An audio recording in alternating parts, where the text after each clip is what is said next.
Right, forces and elasticity. Now, anyone can obviously listen to this, but for the 2022 GCSE, AQA GCSE, we're really talking about the higher tier trilogy paper. It's not mentioned in foundation, so some of this context could be included, but it is specifically mentioned as not being assessed in trilogy.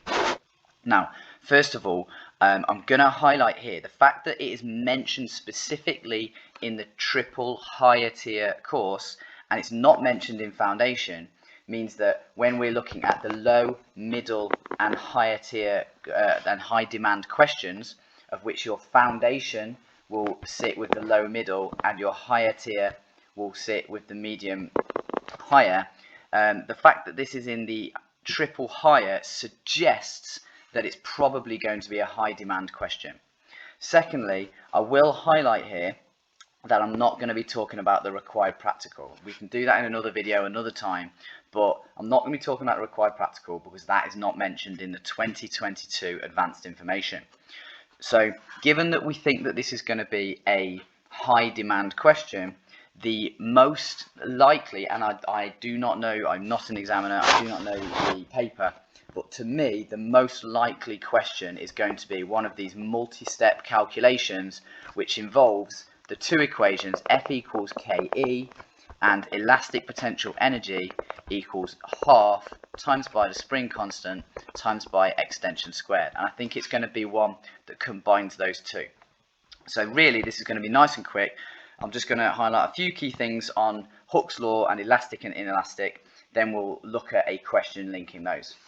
Hooke's law basically says that if you have the force and the extension, and it doesn't really matter which way round the graph is, usually at GCSE, I don't like this, but usually at GCSE they have it this way round, and it says that the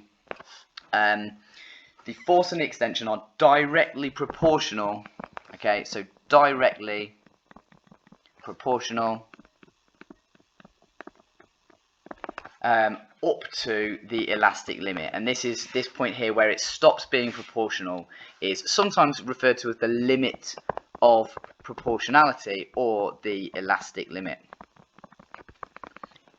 In actual fact, limit of proportionality and elastic limit are ever so slightly different, but at this stage it's not a big deal, the difference between those. You should get credit for either of those two terms. So Hooke's law says that the force and the extension are directly proportional up to the elastic limit. In terms of elastic and inelastic, these terms here, this is quite important. Okay, so elastic, what it really means is that when the force is removed, the thing will return to its original shape. Okay, so returns to its original shape when the force is removed. If you imagine a normal spring that you stretch and you don't overstretch it, when you let go, it will return to its original shape. If you stretch it too much and then let go, it kind of becomes permanently deformed. And in that case, it would be inelastic or plastic. And that is just where it doesn't return to its original shape when the force is removed. Okay, so those are just a couple of key ideas. I will highlight that you can obviously read off this graph and use values from the graph for the F equals KE equation to find the spring constant. Be very careful that your extension needs to be in meters and your force needs to be in newtons to make your spring constant in newtons per meter. Often your extension will be in centimeters, so you just be very careful with that. Right, I'm not going to spend any more time on that because I want this to be a reasonably short video, and I'm going to go straight into an example of linking the two equations. So I had a look through the past papers, and this I think is probably the most challenging of these questions that I can find. Okay, it's not ridiculously hard, but there's a few bits that can confuse people in it. So without further ado, let's remind ourselves of the two equations, which for 2022 are both in the equation sheet. So we've got force equals spring constant, I'm just going to put K here to save time, times by extension. Okay, force equals spring constant times extension.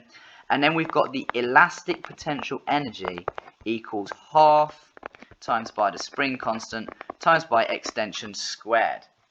Now, in a normal year, the elastic potential energy one would be on the equation sheet anyway, but you'd have to learn that top one. 2022, you get given both. So, now what we need to do is we need to look at the values we've got in the question. So, we're going to say, okay, we've got energy stored. So, we've got energy stored in a spring. So, this is where a student has hung a weight on a Newton meter. The energy stored in the spring is given here. Okay, so energy stored, we can say, yeah, we've got energy stored, the elastic potential energy. The student then increases the weight on the Newton meter by 2 newtons. So we can't do anything with that just yet because we've got an initial situation and we're going to have to do a calculation with that first. And afterwards, after we've done a first calculation, then we can deal with that 2 newtons. The total, calculate the total extension, and we've got a spring constant here. So we've got a spring constant. So in this situation, what we've got is an initial situation. So initially, we have these things that I've identified in purple here. And then we're going to change the parameters, and then we're going to do a secondary calculation. So all I can do at the minute is that elastic potential energy equation. I don't know the extension, I don't know the force, so I'm unable to do this here. I cannot use that top equation because I don't know enough. So what we can do though is using this second equation here, we can work out the extension. So I'm not going to go into loads of work on how to rearrange the equation today, but if you do rearrange this equation, you're going to bring 0.5 times k to the bottom on the other side, and we're going to square root it. So you're going to end up with the square root, so extension is the square root of your elastic potential energy on the top, 0.5 times by the spring constant on the bottom. So this is the square root of, now 4.5 times 10 to the minus 2, you can type into your calculator as 4.5 times 10 to the minus 2. If you wanted to convert it into a number, it would appear as 0.045. So that is our elastic potential energy. 0.5 times the spring constant, 0.5 times by 400. And then when we type this into our calculator, it's going to give us an extension with the initial conditions of 0.15 of 0.015 meters. So that's 1.5 centimeters, 0.015 meters. At this stage, if you've miscalculated your spring constant, your standard form for the elastic potential energy, you would lose a mark there, but you would still be able to get credit for the further points if you've just done your 10 to the minus 2 incorrectly. So what does this allow us to do now? Well, this now says we have got, now we've got spring constant. Yes, we know that already. But now I know this extension. So I can work out in my initial conditions, I can work out what force was originally pulling this spring. So I can now say the force is a spring constant times by the extension, which is 400 Newton meters times by 0.015, and this gives me a force of 6 newtons. So that's my initial conditions. Remember, it said the student then increases the weight by 2 newtons. So I needed to try and work out what that initial weight was.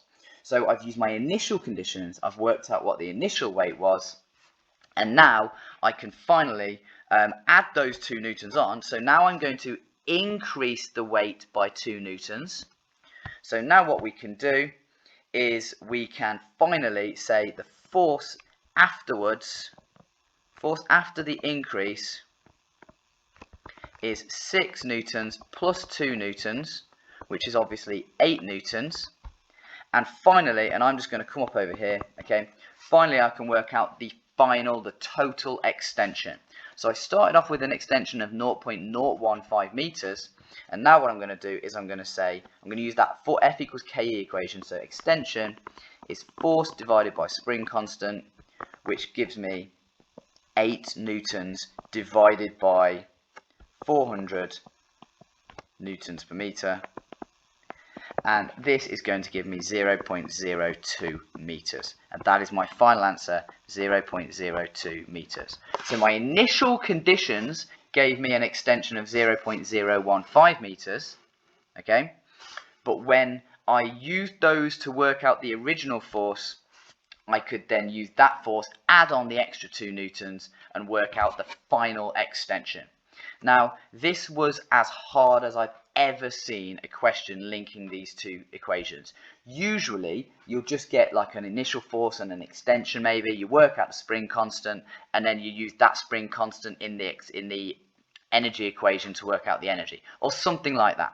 But either way, you're going to have two values, so you've got three variables in each equation. You're going to have two of those variables for one of the equations. Use them to work out the third value in that equation, and then that is going to be your second variable in the other equation. Good luck, guys. Hope this has been helpful.